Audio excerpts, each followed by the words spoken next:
kaugalingon, makalimot kita, ayon na tao. Kay, kung kita, isip, bisan ka na ako, dili ko makahimo o maayo, kung dili ako pangayo o guidance dito sa atong buhay na Diyos. So, Salmo, chapter 143, verse 10, kung nanang Bisaya, pili siya basingon.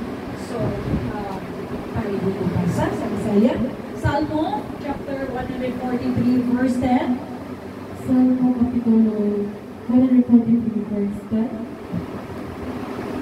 Kaya ikaw akong Diyos, tudloy ako magtuman sa iyong kabubuton. Pagbandaw unta ka na ko ang mga espiritu, ug tulturan ako, iya sa dalan nga layo sa